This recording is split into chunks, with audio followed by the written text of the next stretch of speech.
कहानी की शुरुआत में नॉर्थ कोरिया के एक पुलिस ऑफिसर को दिखाया जाता है जिसका नाम जॉन है। जॉन अपने यूनिट के साथ गहरी नींद में सो रहा होता है पर तभी अचानक आधी रात को जॉन की आंखें खुलती हैं और वो जल्दी से उठ जाता है। वो बिना कोई आवाज किए बहुत ही तेजी से अपनी यूनिट से दूर जंगल की तरफ भागने लगता है। वो भागते भागते अपने साथ एक मैप भी बना रहा होता है। यहाँ पर हम देखते हैं कि वो इस मैप में यहाँ के खुफिया रास्तों को ड्रॉ कर रहा होता है। इसके बाद हम देखते हैं कि वो कुछ जगहों पर लकड़ी की छोटी छोटी स्टिक्स भी लगा रहा होता है। दरअसल जिन जगहों पर जॉन ने ये वुडन स्टिक्स लगाई हैं, वहाँ पर खतरनाक लैंड माइन्स बिछी हुई हैं। ये लैंड माइन्स इस तरह से छुपाई गई हैं कि कोई भी आम इंसान इन्हें आसानी से देख ना पाए। लेकिन जॉन एक ट्रेंड ऑफिसर है, इसलिए गौर से देखने पर उसे ये माइन्स साफ नजर आ जाती हैं। दरअसल जॉन नॉर्थ कोरिया से भागकर साउथ कोरिया जाना चाहता है। हालांकि जॉन अपनी यूनिट का सबसे बेस्ट ऑफिसर है और उसकी नॉर्थ कोरिया में एक अच्छी जॉब भी है, लेकिन उसे ये बात बहुत अच्छे से पता है कि जो आजादी उसे साउथ कोरिया में मिलेगी वो आजादी यहाँ उसे कभी नहीं मिल सकती।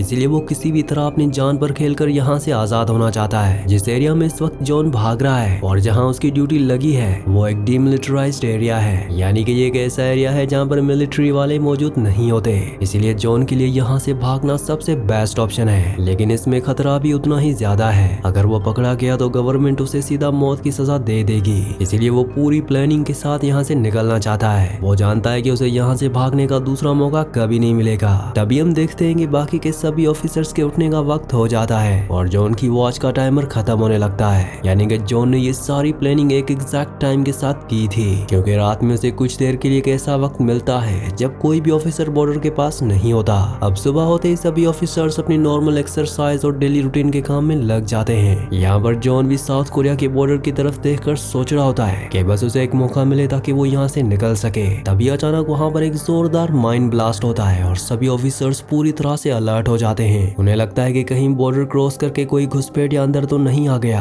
पर जब जॉन वहाँ पर जाकर देखता है तो उसे एक पिग जमीन पर गिरा हुआ नजर आता है जो गलती से उस लैंड माइन की तरफ आ गया था और ब्लास्ट की वजह से उसकी मौत हो गई। कुछ ही देर बाद हम जॉन और उसके दोस्तों को पार्टी करते हुए देखते हैं, जहाँ वो उसी पिग को आग पर पकाकर खा रहे होते हैं और बहुत जल्द उसे खाने भी वाले होते हैं। लेकिन तभी इस पिग वाली बात का पता जॉन के हायर ऑफिशियल्स को लग जाता है। वो लोग वहाँ आते और जॉन को अपने पास बुलाकर बुरी तरह डांटने लगते हैं। वो कहते हैं कि जहाँ से तुम्हें ये पिग मिला है वो एरिया साउथ कोरिया के बॉर्डर के बहुत करीब है और वहाँ पर किसी का भी जाना सख्त मना है। गुस्सा होने की वजह से वो हायर ऑफिसर इनका पका हुआ पिग भी अपने साथ लेकर चला जाता है और खुद जाकर अपने बाकी बड़े ऑफिसर्स के साथ मिलकर उस मीट की पार्टी करता है।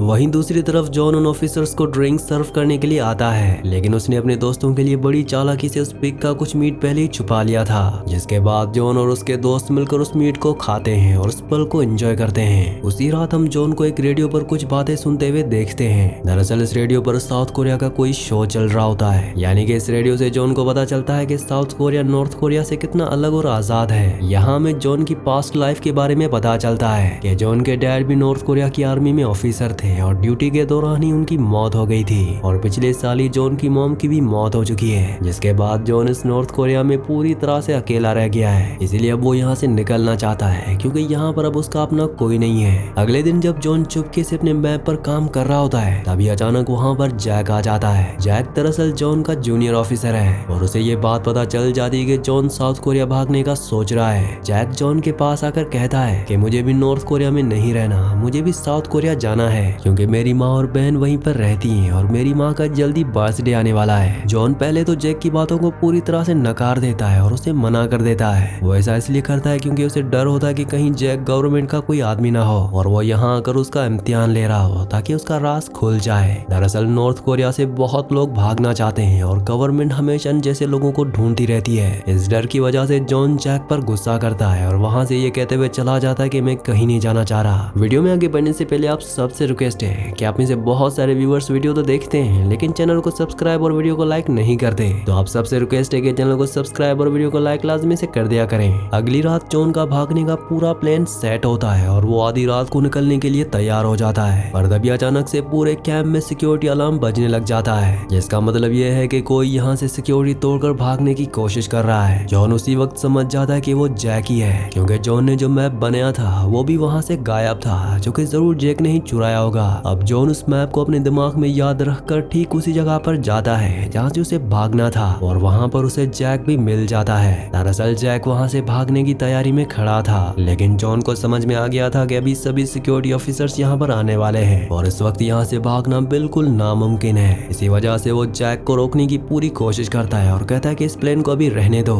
लेकिन जैक उसकी एक भी बात सुनने को तैयार नहीं होता। और तभी वहाँ पर अचानक से सारे ऑफिसर्स अपनी गन लेकर आ जाते हैं, जिनके आते ही वो इन दोनों की बुरी तरह से पिटाई शुरू कर देते हैं और इन दोनों को बेहोश कर देते हैं। कुछ ही देर बाद जब जॉन की आंखें खुलती हैं तो वो देखता है कि जैक को ऑफिसर्स बुरी तरह मार रहे हैं। कुछ देर के बाद जॉन को भी बुरी तरह से मारा जाता है। इसके बाद इन दोनों से पूछा जाता है कि ये मैप किसका है और भागने का प्लान किसने बनाया था। तब जैक पूरा इल्जाम खुद के सर पर लेते हुए कहता है कि ये मैप मेरा है और बस मेरा ही साउथ कोरिया भागने का प्लान था, जॉन का इससे कोई लेना देना नहीं है। जिससे ऑफिसर्स को ये लगने लगता है कि जॉन भागने के लिए नहीं बल्कि जैक को रोकने के लिए वहाँ पर गया था। जैक के खुद पर इल्जाम लेने की वजह से जॉन की जान बच जाती है। अगले दिन सभी हायर ऑफिसर्स बहुत डरे हुए होते हैं, क्योंकि अब इनसे भी बड़ा और हाई रैंक वाला ऑफिसर इस केस को इन्वेस्टिगेट करने के लिए वहाँ आ रहा होता है, जिसका नाम डेविड है और ये सबसे स्ट्रिक्ट ऑफिसर होता है। उसका नाम सुनते ही बड़े बड़े ऑफिसर्स डर के मारे कांपने लग जाते हैं। कुछ ही देर में डेविड वहाँ पर अपनी गाड़ी से पहुंच जाता है और वहाँ पर पहुंचते ही सबको बहुत बुरी तरह से डांटते हुए पूछता है कि कल रात यहाँ क्या हुआ था। पूरी कहानी डिटेल में जानने के बाद डेविड को लगता है कि जॉन भागने की कोशिश नहीं कर रहा था, बल्कि वो तो उस ऑफिसर को भागने से रोक रहा था। इसलिए वो जॉन को उसकी पोस्ट वापस देने के लिए कह देता है। बाकी वो जैक को गुस्से से देखकर कहता है कि मैं अभी बताता हूँ कि इसका क्या करना है। जिसके बाद वो अपनी कार में आकर बैठ जाता है और उस पार कार को ड्राइव जॉन कर रहा होता है। यहाँ पर हमें पता चलता है कि जॉन डेविड को पहले से ही जानता था। डेविड जॉन से कहता है कि तुम्हारे डैड बहुत ही अच्छे आदमी थे और मैं तुम्हारी फैमिली को कॉलेज के वक्त से जानता हूँ। मुझे पता है कि तुम यहाँ से कभी नहीं भागोगे और हाँ, कभी भागने का सोचना भी मत, क्योंकि ये तुम्हारी जिंदगी है, इसे चुपचाप एक्सेप्ट करो।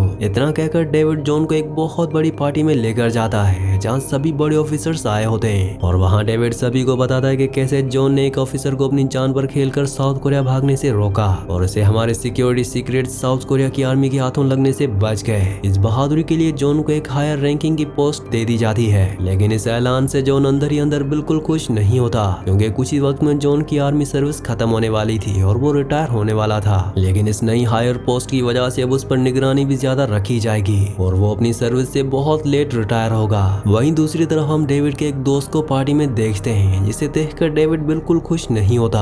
दरअसल इन दोनों के बीच में दुश्मनी होती है और उनकी आपस में नहीं बनती, लेकिन तब भी डेविड का दोस्त बाकी लोगों के सामने से जबरदस्ती पियानो बजाने के लिए रिक्वेस्ट करता है। यहाँ पर हमें पता चलता है कि डेविड एक वक्त पर बहुत अच्छा पियानो बजाता था। वो यूके जाकर बड़े बड़े पियानो इवेंट्स में भी पार्टिसिपेट करता था और उसके पियानो स्किल्स उसके दोस्त से बहुत ही अच्छे थे। पर जब डेविड इस स्ट्रिक्ट आर्मी सर्विस में आया और हायर ऑफिसर बना, तब से उसने पियानो बजाना छोड़ दिया, जिस वजह से उसने पियानो में जो कुछ भी सीखा था वो सब आहिस्ता आहिस्ता भूलने लगा और डेविड की सबके सामने बेइज्जती कराने के लिए उसका दोस्त जबरदस्ती उसे पियानो बजाने को कहता है। अब सबके सामने इज्जत बचाने के लिए डेविड भी मान जाता है और पियानो बजाने लगता है। वहीं दूसरी तरफ हम जॉन को देखते हैं जो अपनी नई हायर पोस्ट के लिए वहां बैठकर फॉर्म भर रहा होता है। उसी वक्त उसके दिमाग में साउथ कोरिया भागने का प्लान भी चल रहा होता है, क्योंकि अब उसे अकेले नहीं बल्कि जैक को भी अपने साथ वहां लेकर जाना है, जिसके लिए वो बहुत चालाकी से एक fake higher rank police officer का आईडी कार्ड बना लेता है। ये ठीक उसी एरिया के पुलिस स्टेशन का आईडी था जिसमें जैक को अरेस्ट करके रखा गया था। जॉन फिर पार्टी में से एक नशे में धुत ऑफिसर को चुपके से अपनी कार में बिठा लेता है ताकि बाहर खड़े बाकी सिक्योरिटी गार्ड्स उसे हायर ऑफिसर समझकर रोके ना। जिसके बाद जॉन उस बेहोश ऑफिसर के बहाने पार्टी से बहुत आराम से निकल जाता है। रास्ते में मौका देखकर जब वो ऑफिसर पूरी तरह बेहोश हो जाता है तो वो उसे रोड साइड पर छोड़ देता है और खुद तेजी से कार चलाकर जैक को ढूंढने के लिए निकल जाता है। कुछ देर बाद जॉन उस पुलिस स्टेशन में पहुंचता है जहाँ पर जैक कैद था। वहाँ जाकर जॉन खुद को उस स्टेशन का नया हायर रैंक वाला ऑफिसर बताता है और अपना फेक आईडी कार्ड देता है, लेकिन वहाँ के ऑफिसर्स को शक होता है और वो अपने ऊपर वाले ऑफिसर से बात करने की कोशिश करते हैं। पर यहाँ पर जॉन की किस्मत बहुत अच्छी होती है कि वो लोग किसी वजह से अपने बॉस से बात नहीं कर पाते। फिर जॉन बहुत ही गुस्से में उन्हें धमकाता है कि अगर तुम लोगों ने मेरी बात नहीं मानी तो उसका अंजाम अच्छा नहीं होगा। अब ये धमकी सुनकर वो ऑफिसर्स डर जाते हैं और उन्हें यकीन हो जाता है कि जॉन सच बोल रहा है। जॉन उनसे कहता है कि मुझे जैक को यहाँ से निकालकर दूसरे पुलिस स्टेशन में शिफ्ट करना है। इसके बाद वो जैक से मिलने के लिए लॉकअप में जाता है। वहीं दूसरी तरफ हम जेसन नाम के एक लोअर रैंक ऑफिसर को देखते हैं जिसे जॉन की बातों पर बिल्कुल यकीन नहीं होता। वो चुपके से डेविड को कॉल करके इस बारे में बताने की कोशिश करता है, लेकिन उस वक्त डेविड पार्टी में पियानो बजा रहा होता है, जिस वजह से वो कॉल नहीं उठाता। तभी उतनी देर में जॉन जैक को लॉकअप से छुड़ाकर तेजी से ले जाने लग जाता है, लेकिन अब सिक्योरिटी की वजह से जैसन और एक दूसरा उसी पुलिस स्टेशन का ऑफिसर इनके साथ गाड़ी में जा रहा होता है। जैसन को अब पूरी तरह से यकीन हो जाता है कि जॉन झूठ बोल रहा है। तब उसी वक्त जॉन अपने साथ बैठे उस दूसरे ऑफिसर की पॉकेट से अचानक गन निकाल लेता है और कार के अंदर इनके बीच लड़ाई शुरू हो जाती है। जैक भी इस लड़ाई में कूद जाता है, जिस वजह से इनकी कार का बैलेंस बिगड़ जाता है और एक जोरदार एक्सीडेंट हो जाता है। इस क्रैश में वो दूसरा ऑफिसर वहीं पर ही मारा जाता है और ये सभी जख्मी हालत में कार से बाहर आते हैं। पर इससे पहले कि वो कुछ समझ पाते इन पर कहीं से फायरिंग होने लगती है। दरअसल डेविड वहां दूर से अपने गार्ड्स के जरिए इन पर फायरिंग करवा रहा होता है, क्योंकि उसको अब सारी बातें पता चल गई हैं। जैसन ने चुपके से एक वॉइस रिकॉर्ड करके उसे भेज दिया था, जिसमें उसने बताया था कि जॉन यहाँ आया है और वो जैक को यहाँ से लेकर जा रहा है। हालांकि डेविड को पहले से जॉन पर शक तो था, पर अब जब ये बात पूरी तरह कंफर्म हो चुकी थी तो वो बहुत ही ज्यादा गुस्से में आ गया होता है। वो अपने गार्ड्स को बिना रुके इन दोनों पर फायरिंग करने को कहता है। तभी अचानक से उन्हें जॉन की लाश जमीन पर से लथपथ दिखाई देती है, जो कि असल में जॉन की चाल होती है। उसने जमीन पर गिरा हुआ खून अपने चेहरे पर लगा लिया होता है ताकि वो लोग उसे मरा हुआ समझकर फायरिंग करना बंद कर दें। ये देखकर जैसे ही डेविड बाकी ऑफिसर्स के साथ जॉन और जैक की तरफ आगे बढ़ता है, तभी जॉन और जैक अचानक उठकर वहां से तेजी से भागने लग जाते हैं और आगे जाकर सीधा एक बहती हुई नदी में कूद जाते हैं, जिससे उस टाइम के लिए वो दोनों उनकी गोलियों से बच जाते हैं। आगे नदी से निकलने के बाद जब दोनों की आंखें खुलती हैं तो उनके सर पर कुछ लोगों ने गन पॉइंट की होती है, पर ये डेविड नहीं होता, बल्कि ये नोमैड कम्युनिटी की औरतें होती हैं, जो इन्हें मिलिट्री ऑफिसर समझकर इनको मारने की कोशिश करती हैं। पर जैक इनको बताता है कि हम नॉर्थ कोरिया की मिलिट्री के साथ नहीं है, बल्कि हम तो खुद यहाँ गवर्नमेंट से बगावत करके भागने की कोशिश कर रहे हैं। ये सुनकर वो औरतें इन्हें छोड़ देती है। वो उन्हें अपनी कहानी बताती है कि हमें हमारे विलेज से नॉर्थ कोरिया आर्मी ने निकाल दिया था और उन्होंने हमारे एक भाई को भी कैद करके रखा था, जिसका नाम एलेक्स है।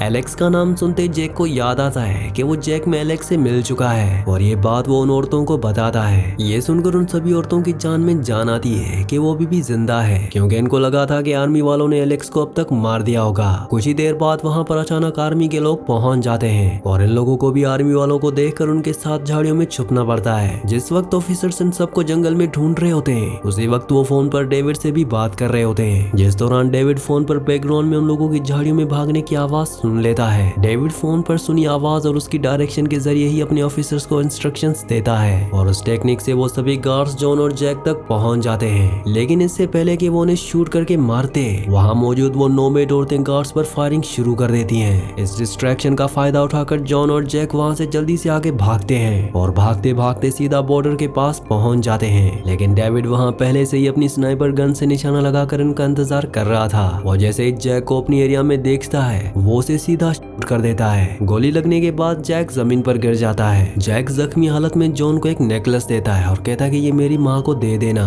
इतना कहते हैं जैक वहीं पर ही अपना दम तोड़ देता है और उसकी मौत हो जाती है। अपने दोस्त को अपनी आंखों के सामने मरता देख जॉन बहुत दुखी होता है, लेकिन अब उसके अंदर से डेविड और मौत का डर पूरी तरह से खत्म हो चुका है। वो वहाँ से उठता है और सीधा उस लैंड माइंस वाले एरिया की तरफ तेजी से भागता है। जॉन अपने उस मैप को हवा में फेंक देता है और बिना इस डर के कहाँ लैंड माइंस है, वो सीधा अंधाधुन उस मौत के मैदान में भागना शुरू कर देता है। जिसके बाद डेविड भी अपने गार्ड्स के साथ उसके पीछे वहां भागने की कोशिश करता है, लेकिन जैसे वो लोग एक कदम चलते हैं तो उसके एक ऑफिसर का पांव लैंड माइन पर आ जाता है और वो एक जोरदार ब्लास्ट में वहीं पर ही मारा जाता है। अब अपनी जान के डर की हालत में डेविड को मजबूरन वहीं पर रुकना पड़ता है। लगभग सुबह हो जाती है और जॉन भागते भागते साउथ कोरिया के बॉर्डर के बिल्कुल पास आ गया होता है। वहाँ बॉर्डर पर उसे एक टेलीफोन दिखता है, जिसके जरिए वो साउथ कोरियन आर्मी को मैसेज भेजता है कि मैं एक नॉर्थ कोरियन ऑफिसर हूँ और मुझे बॉर्डर के पास अंदर आना है। दरअसल वो टेलीफोन उस टाइम साउथ और नॉर्थ कोरिया की आर्मी के आपस में बात करने के लिए लगाया गया होता है। कुछ देर के बाद ही पीछे से डेविड वहां पहुंचकर जॉन को पकड़ लेता है और उस पर गन तानते हुए कहता है कि साउथ कोरिया कोई जन्नत नहीं है, तुम यहाँ भी खुश रह सकते हो। जॉन उसकी आंखों में देखकर कहता है कि अगर मैं वहां जाकर मायूस भी रहूंगा तो भी ये मेरा अपना फैसला रहेगा, क्योंकि वहां मेरे पास सबसे बड़ी चीज मेरी आजादी रहेगी, इसलिए प्लीज मुझे जाने दो। इतना कहकर जॉन बिना डरे बॉर्डर की उस लास्ट लाइन के पास पहुंचता है, जहां से उस लाइन को क्रॉस करने पर वो सीधा साउथ कोरिया में दाखिल हो जाएगा। लेकिन जैसे वो ये करने वाला होता है कि तभी डेविड गुस्से में आकर उसे पीछे से कर देता है। गोली लगने से जॉन पूरी तरह से जख्मी होकर जमीन पर गिर जाता है, पर इतना जख्मी होने के बावजूद उसका हाथ अब भी रेंगते हुए उस लाइन को क्रॉस करने की कोशिश कर रहा होता है। अगर इस वक्त डेविड जॉन को एक और गोली शूट कर देगा तो जॉन यहीं पर मारा जाएगा। लेकिन डेविड अपनी आंखों से देखता है कि इतनी बुरी हालत में भी जॉन सिर्फ साउथ कोरिया जाना चाहता है। उसका आजादी का एक ही सपना है जिसके लिए वो मौत से भी नहीं डर रहा। ये सब देखकर डेविड को अपने कॉलेज के दोस्त पर रोना आ जाता है। उसकी आंखों में आंसू होते हैं और वो अपनी गन को नीचे कर लेता है और वो वहाँ से जॉन को जिंदा छोड़कर बिना कुछ कहे वापस लौट आता है। इसी बीच वहाँ पर साउथ कोरियन आर्मी की टीम आ जाती है और जॉन को बचा लेती है और आखिरकार इतनी मुसीबतों के बाद जॉन साउथ कोरिया में आजाद हो ही जाता है। आखिर में हम डेविड को देखते हैं जो अपनी कार में बैठा जॉन की गिफ्ट की हुई एक बुक पढ़ रहा होता है जो कि जॉन ने उसे अपने कॉलेज टाइम पर प्यार से दी थी, जिसमें जॉन ने उसके लिए एक मैसेज लिखा था और उसे पियानो बॉय कहा था। और इस पुरानी याद को देखकर आज डेविड अंदर से बहुत इमोशनल हो जाता है। वहीं दूसरी तरफ हम साउथ कोरिया में आजाद जॉन को देखते हैं। जॉन अब यहाँ एक ट्रैवल एजेंट बन चुका है और एक अच्छी नॉर्मल लाइफ जी रहा है, जहाँ जॉन फिर जैक के एड्रेस पर उसकी मॉम और सिस्टर से मिलने जाता है। वो उन्हें जैक का भेजा वो नेकलेस दे देता है, लेकिन वो उनसे जैक की मौत का सच छुपा लेता है और झूठ कह देता है कि जैक नॉर्थ कोरिया में खुशी खुशी अपनी ऑफिसर की सर्विस पूरी कर रहा है। जॉन समझता है कि अगर कोई झूठ किसी को खुशी दे तो वो झूठ सच से बेहतर होता है। इसी सीन के साथ इस मूवी का इस कहानी का एंड हो जाता है। अगली कहानी आप किस मूवी पर सुनना चाहते हैं मुझे नीचे कमेंट्स में जरूर बताना। और अगर आपने हमारे चैनल को सब्सक्राइब और वीडियो को लाइक नहीं किया तो जल्दी से चैनल को सब्सक्राइब और वीडियो को लाइक कर दें।